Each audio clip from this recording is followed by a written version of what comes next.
ఏ వస్తువు కొనాలన్నా ఎంఆర్పి చూస్తాం. ఎంఆర్పి కంటే ₹1 కూడా ఎక్కువ పే చేయకూడదని మనకి చిన్నప్పటి నుంచి నేర్పించారు. కానీ ఇప్పుడు ఈ ఎంఆర్పి విషయంలో కొన్ని చేంజెస్ చేయాలని గవర్నమెంట్ ఆలోచిస్తోందట.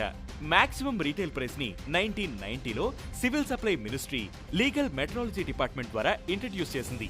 ఇందులో production cost, marketing expenses, profit margin తో పాటు అన్ని ట్యాక్సెస్ అందులో ఇంక్లూడ్ అయి ఉంటాయి. మ్యానుఫ్యాక్చరర్ ఆర్ సెల్లర్ దాన్ని డిసైడ్ చేస్తారు. అయితే ప్రభుత్వం ఇప్పుడు ఎంఆర్పీని మళ్లీ సమీక్షించాలని చూస్తోందనే వార్తలు వస్తున్నాయి.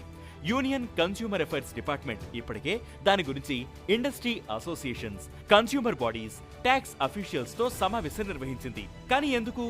మ్యానుఫ్యాక్చరర్స్ రీటైల్ ప్రైసెస్ అతిగా పెంచకుండా నిరోధించడానికి.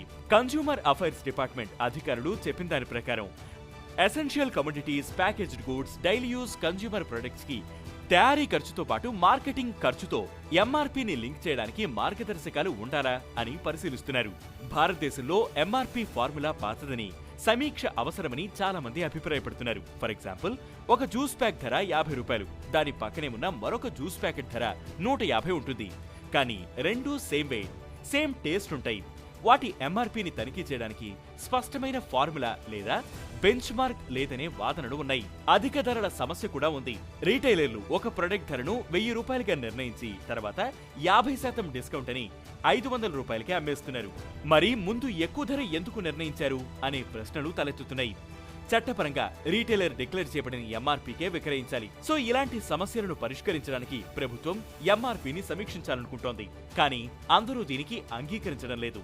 చాలా మంది తయారీదారులు, రీటైలర్లు ప్రస్తుత వ్యవస్థ మార్చాల్సిన అవసరం లేదని భావిస్తున్నారు. కొన్ని ఉత్పత్తులను నిలిపివేయడానికి దారితీస్తుందని, ఇది వినియోగదారులకు వాటి లభ్యతను ప్రభావితం చేస్తుందని కొందరు వాదిస్తున్నారు. మరికొందరేమో అమెరికా, యూరోప్ లో ఉన్నట్లు ఇక్కడ కూడా ఎంఆర్పీ ప్లేస్ లో suggested retail price or recommended retail price తీసుకురావాలని అంటున్నారు. ఈ విధానాల్లో అయితే రీటైలర్లు తమ సొంత ఖర్చులు ఆధారంగా ధరలను సర్దుబాటు చేయడానికి వీలుంటుంది.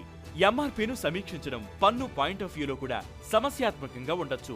ఏ ఆల్టర్నేటివ్ ఎంచుకున్నా అది జీఎస్టీ స్ట్రక్చర్ తో అలైన్ అవ్వాలి. మరి చివరికి ప్రభుత్వం ఏ నిర్ణయం తీసుకుంటుందో వేచి చూడాలి.